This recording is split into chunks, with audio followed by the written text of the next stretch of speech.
ఒకసారి ఒక రాజు తన దగ్గర ఉన్న ధనాన్ని పట్టుకొని కొంచెం ఒక ల్యాండ్ కొన్నాడు. ల్యాండ్ కొని ఆ ల్యాండ్లో అనేక రకాల మొక్కలన్నీ అక్కడ నాటించారు.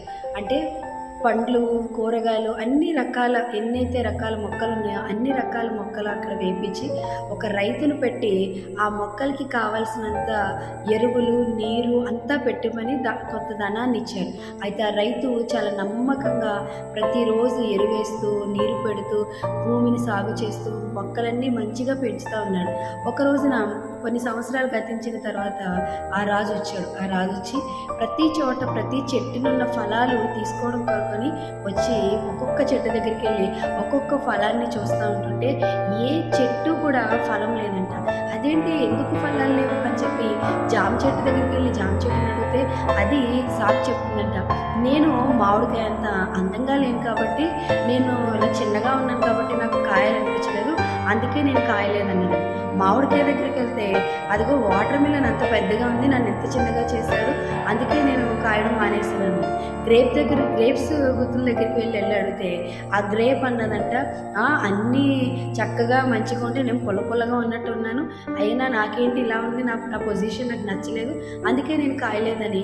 ఇలా ఒక్కొక్కటి ప్రతి చెట్టు దగ్గరికి వెళ్తుంటే అన్ని సాకులు చెప్పినాయి అంటే కానీ ఏది కూడా ఫలించలేదు.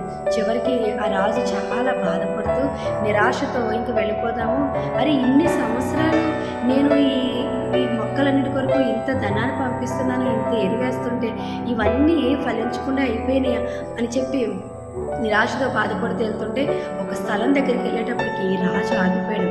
చాలా సంతోషం కలిగింది. ఏంటంటే అక్కడ ఒక సన్నజాజి మొక్కది కనిపించిందంట. ఆ సన్నజాజి మొక్క నిండా ఆ పాదంతా పువ్వులు ఉన్నాయంట, పందిరంతా.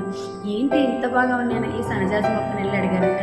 అన్నీ ఫలించలేదు కదా, మరి నువ్వెందుకు ఫలించావు, అవన్నీ ఏవో సాకులు చెప్పినాయి, నువ్వెందుకు ఫలించావు, ఏ పువ్వులు పూయలేదు, ఏమీ కాయలు కాయలేదు, కానీ నువ్వు ఇంత చిన్నగా ఇంత సన్నగా ఉన్నా నువ్వెందుకని పువ్వులు పూసావంటే ఆ సన్నజాజి చెప్తుందంట, దేవుడు నన్ను ఇలాగే నిర్మించాడు, వేరే వాటిని చూసుకొని నేనెందుకు నా కాపు ఇవ్వకుండా ఉండాలి, అందుకనే దేవుడు నన్ను నిర్మించిన రీతిలో నేను ఉండాలని ఆ సన్నజాజి చెట్టు సమాధానం ఇచ్చిందంట. ఆ రాజుకి చాలా ఆశ్చర్యం కలిగించి మిగిలిన చెట్లన్నిటిని నరికించేసి ఆ ప్లేస్లో ఈ సన్నజాజి పాదును మొత్తం పెట్టించాడంట. సన్నజాజి చెట్టు చాలా సంతోషించింది. రాజు వెళ్తూ కొంచెం మొక్క కూడా తీసుకొని వెళ్ళాడంట. అంటే సన్నజాజి మొక్క అక్కడ ఎందుకు అంత స్థలాన్ని ఆక్రమించగలిగింది, దానికి ఎందుకు అంత ఆధిక్యత వచ్చిందంటే వేరే వాటితో అది కంపేర్ చేసుకోలేదు, కానీ అది ఉన్న స్థితిలో సంతృప్తి కలిగింది. కొన్నిసార్లు మనం కూడా అలాంటి పరిస్థితుల్లోనే ఉంటాం. దేవుడు ఒక్కొక్కరికి ఒక్కొక్క తలాంతి ఇస్తే కొన్నిసార్లు వేరే వాళ్ళు చూసుకొని వాళ్ళకిలా నేను లేనే, వీళ్ళకిలా నేను లేనే, వాళ్ళకి లేని పరిస్థితులు వాళ్ళకి లాంటి పరిస్థితులు నాకు లేవు అని అనేక సార్లు కంపేర్ చేసుకొని దేవుడిచ్చిన సంతోషాన్ని, దేవుడిచ్చిన ఆ యొక్క కుటుంబాన్ని మనం నిర్లక్ష్యం చేస్తూ ఉంటాం. అయితే దేవుని వాక్యం తెలియజేస్తుంది, ఎవరైతే దేవుడిచ్చిన దాన్ని దేవుని కొరకు వాడరో వాళ్ళకి ఆ మిగిలిన చెట్టు లాంటి పరిస్థితి వస్తుంది. దేవుడు ఒక రోజున ప్రతి చెట్టుని ఫలాల యొక్క చూడడానికి, ఫలాలు దర్శించడానికి వస్తూ ఉంటాడు. నీ దగ్గరికి దేవుడు ఫలాల కోసం వచ్చినప్పుడు మరి నీలో కాపు కాసిందంటే ఓకే, ఒకవేళ కాపు కాయకపోతే దేవుడు చాలా బాధపడతాడు. అంజూరపు చెట్టు దగ్గరకు వచ్చినప్పుడు దాని చుట్టూ ఆకులు ఉన్నాయి, కానీ ఫలాలు చూడడానికి వెళ్తే ఫలించలేదు. ఆకులు ఉన్నాయనంటే ఆకులుంటే ఖచ్చితంగా కాయలు కూడా కాయాలి. కొన్నిసార్లు మనం ఫలించే వారంగా ఉన్నప్పటికీ ఫలాలు లేకపోతే దేవుడు చేసే పని ఏంటంటే అంజూరపు చెట్టుని శపించాడు, మరి అదన్నిటికీ కాపు కాయకుండా పోయిందంట. మరి 2024వ సంవత్సరంలో దేవుడు ఎన్నో అవకాశాలు నీకు ఇచ్చాడు, ఎన్నో పరిస్థితులు నీకు ఇచ్చాడు. ఒకవేళ ఈ చివరి దినాల్లో దేవుడు కనుక నీ దగ్గరికి ఫలాలు ఆశించొస్తే మరి నీ దగ్గర ఫలాలు ఉన్నాయా? ఒకవేళ ఫలాలు లేకపోతే దేవుని సన్నిధిలో ప్రార్థించు, దేవా నేను ఏవేవో పరిస్థితులు చూసుకొని ఫలించలేకపోయాను, దయచో ఇప్పటికైనా నన్ను జ్ఞాపకం చేసుకో, ఈ 2025వ సంవత్సరంలో నేను నీ కొరకు ఫలిస్తాను.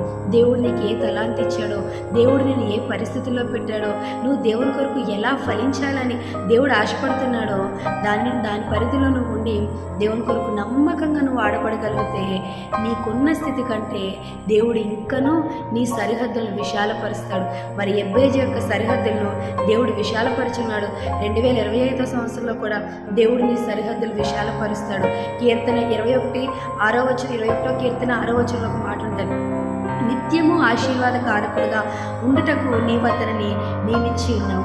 మరి దేవుడు 2025 సంవత్సరంలో ఒక ఆశీర్వాద కారణంగా ఉండొచ్చాలని ఆశపడుతుండగా మీరు నేను తీసుకోవాల్సిన నిర్ణయం ఏంటంటే, ప్రభా నేను నీ కొరకు ఫలించాలి. ఒకవేళ ఈ సంవత్సరంలో ఫలించలేదా, ప్రభు దగ్గర అడగండి. ప్రభా నువ్వు ఆశించినంత నేను ఫలించలేకపోయాను, అయితే సన్నజాజి చెట్ల వలె నేను ఫలిస్తానయ్యా, నీకు ఇష్టమైన రీతిలో ఉంటాను ప్రభా, నన్ను వాడుకో ప్రభా అని నువ్వు నిజంగా హృదయపూర్వకంగా అడగగలిగితే 2005 సంవత్సరంలో నువ్వు ఊహించని రీతిలో దేవుడు నేను వాడుకుంటాడు.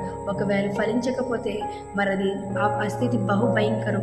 ఫలించని స్థితిలో ఉండొద్దు, ప్రతి ఒక్కరూ ఫలించే స్థితిలో ఉండాలని, దేవుడిచ్చి ఆశీర్వాదం పొందుకోవాలని ప్రభు పేరిట మనవి చేస్తున్నాను.